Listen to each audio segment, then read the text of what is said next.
Well, hello. This is Angela Hooper-Menifield of Menifield and Associates. And today, for our HR moment with Menifield and Associates, I wanted to talk a little bit about the transitioning, right?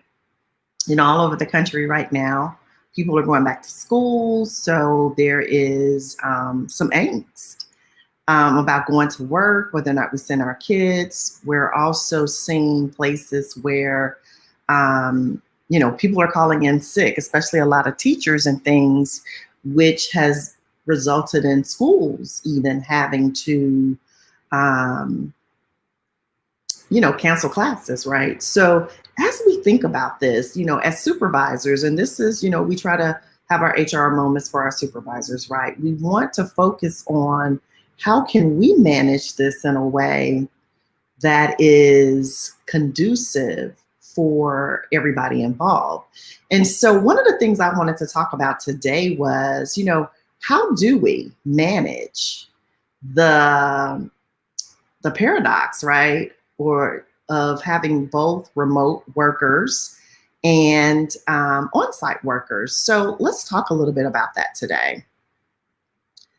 And so for many of our organizations, right, there are two types of employees that we're dealing with.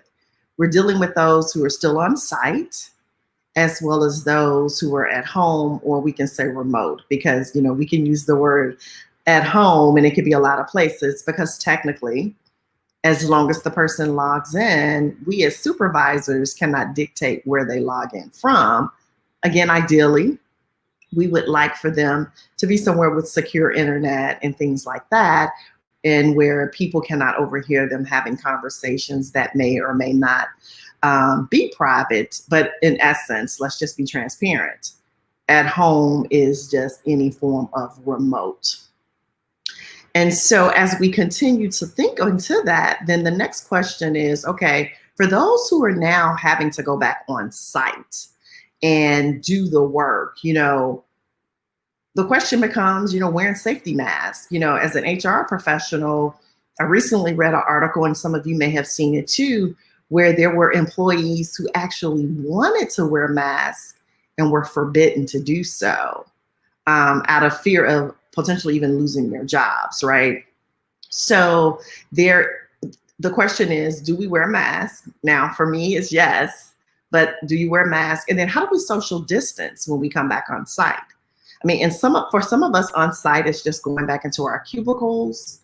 But for others, on site can be anything from dealing, again, with the public, maybe venues that have been closed.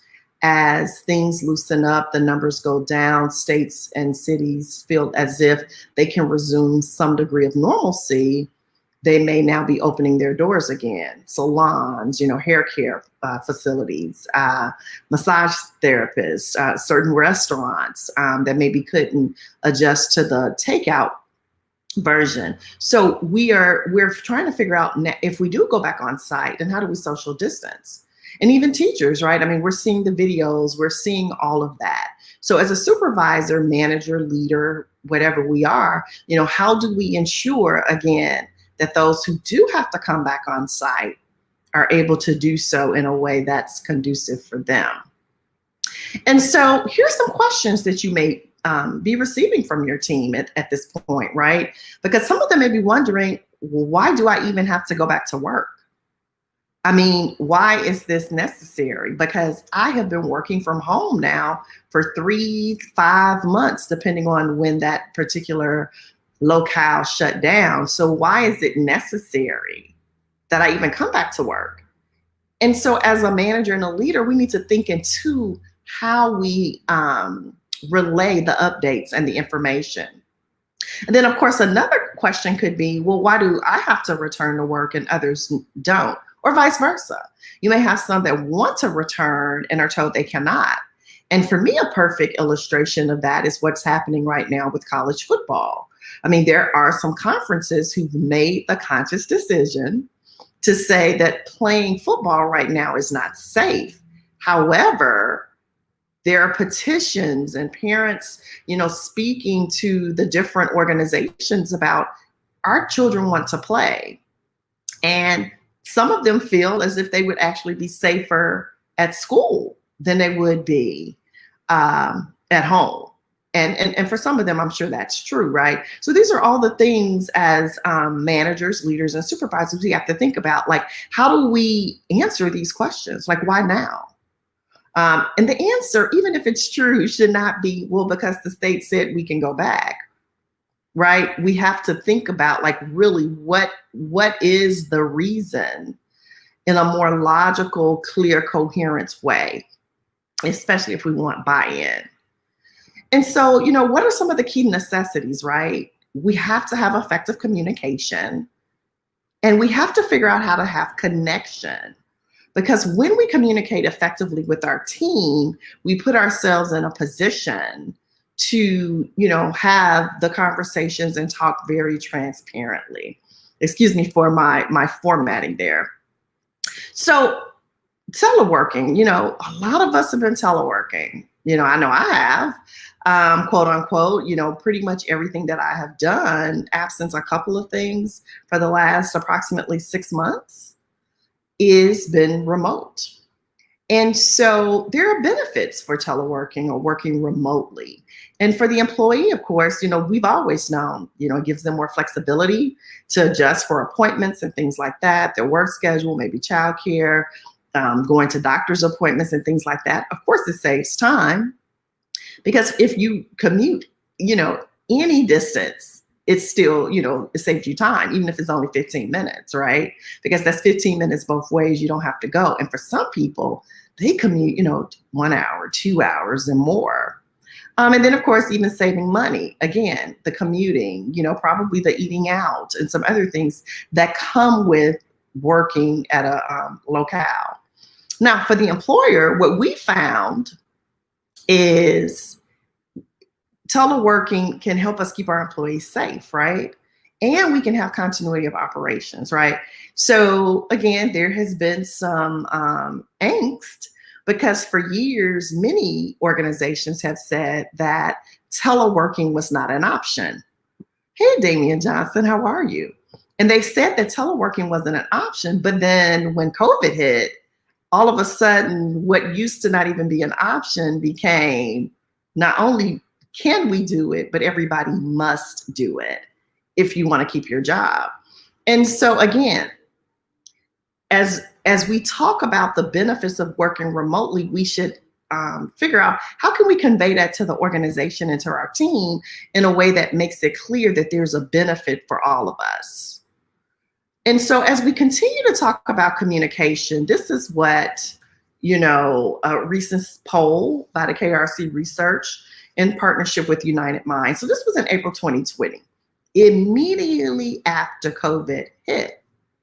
And I found this to be really interesting, because it said 90% of employees who received information regarding COVID-19 at the outbreak of the pandemic are proud to work for their employer. And they used the word, and it really resonated with me that they used the word proud, right? But it also said that 35% who did not receive information said the same. So 90% who received it were proud. The number's down to 35% for those who didn't. Then it said 85% of employees who received information believed their employer's response was exactly as it should have been. But 28% who did not receive this information said the same. So that basically means 72% of the people who did not get this information believe that their employer's response was exactly as it should have been. Now, it doesn't mean the response is wrong. It's really speaking to the gap in communication, because people feel in the dark. They don't know what's happening. So now, again, if we use this as a crux to understand how important it is to talk to people ahead of time and give them the facts, then we can also figure out, then what do we need to do in the returning people back to work? And so too, what are some of the things we're hearing from our remote workers right now?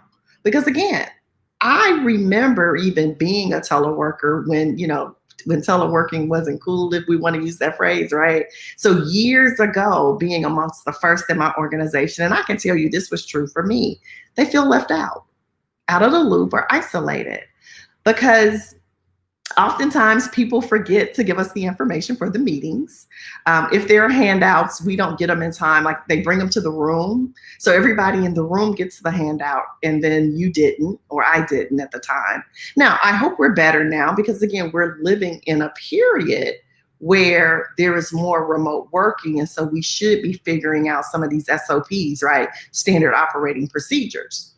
But feeling isolated, there are certain conversations and things that take place in the workplace that just tends not to happen over Zoom calls and things like that. And so these are some things we have to think about. And so when we again talk about communications, and again, I apologize, this document was in a PowerPoint, but in order to get it on StreamYard, I had to put it in Google and reformat it. So forgive me for my dropped S's.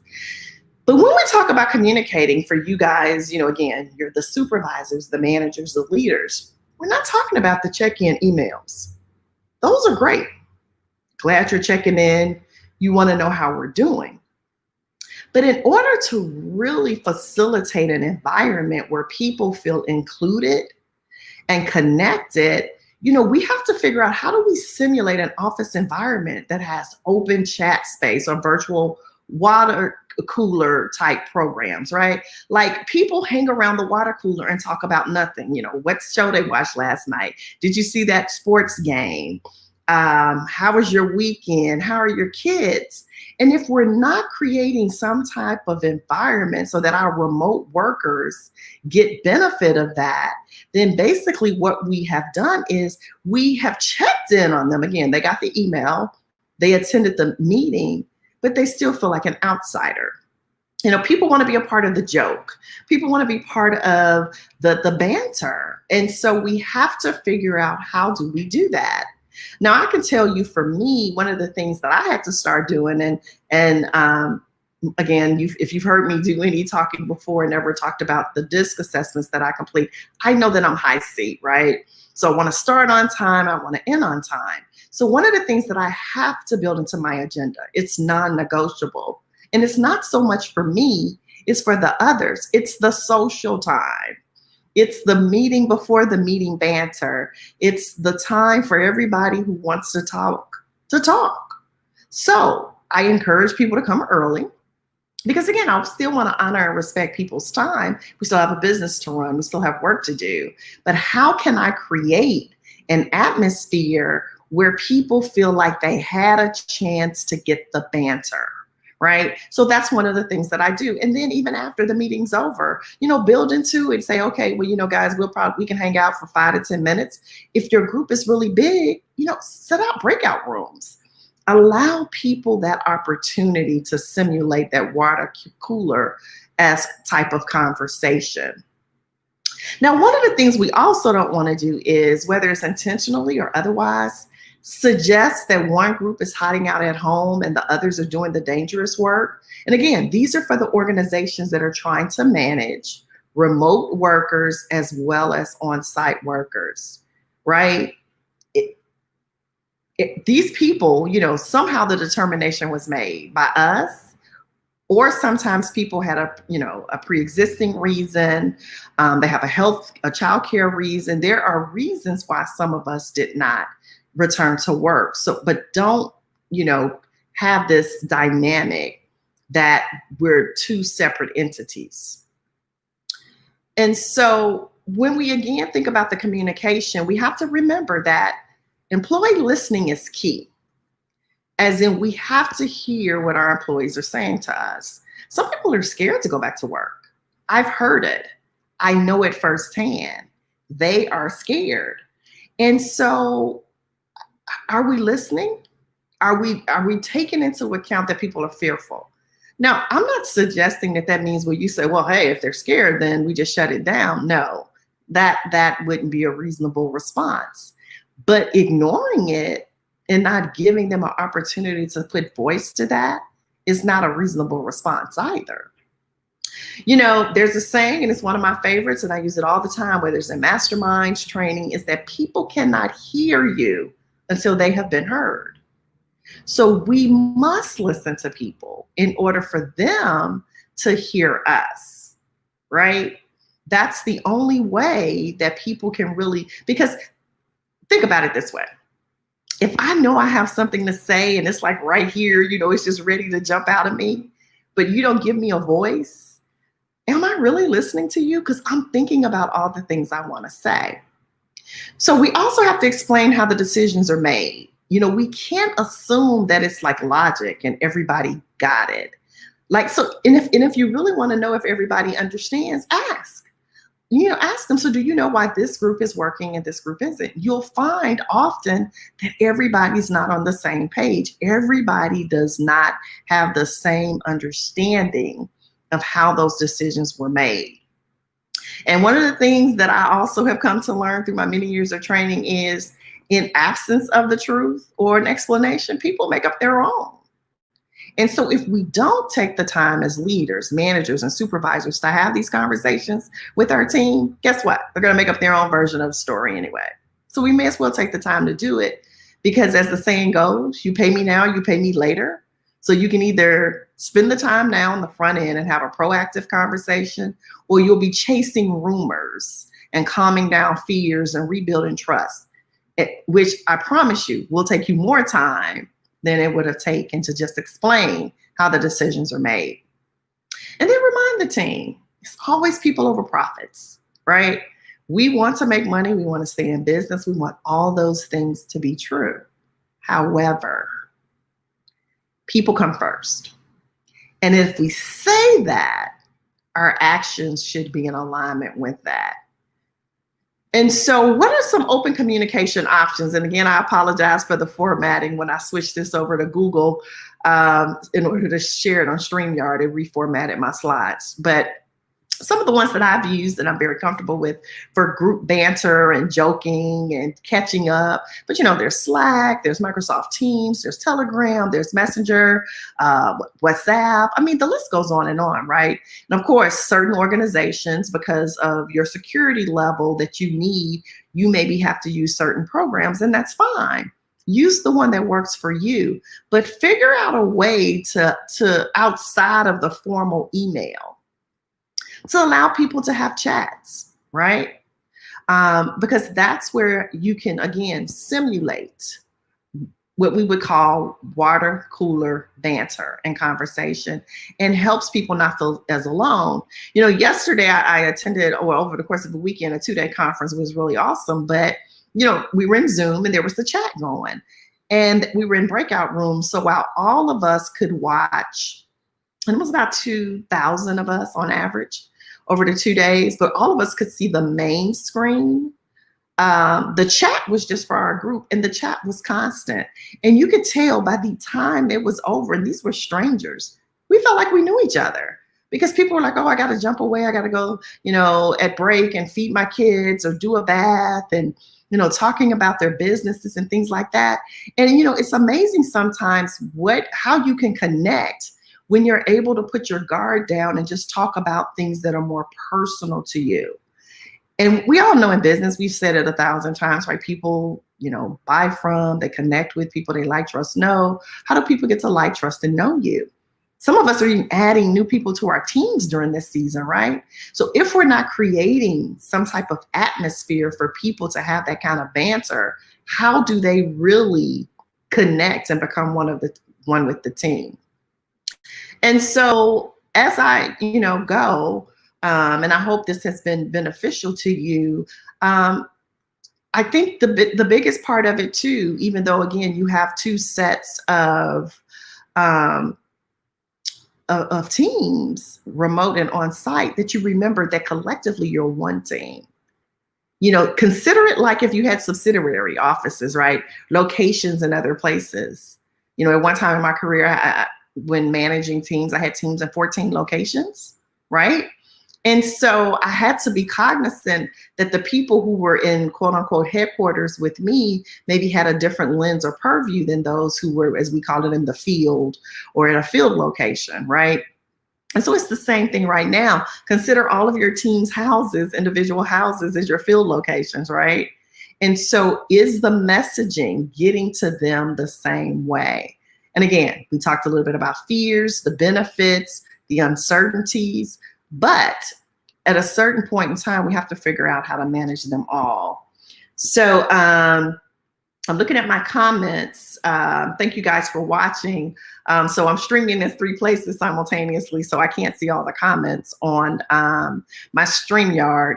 But if you have any questions or thoughts or something that's really working well for you and your organization, share it, because other people might be able to benefit from it. And at the end of the day, this is a collective, right? We all want to help each other. And so I thank you guys for watching. Again, my name is Angela Hooper-Menifield of Menifield and Associates. And it is, again, my purpose and desire just to try to add value to supervisors, specifically those new to supervising and leading people and making that transition.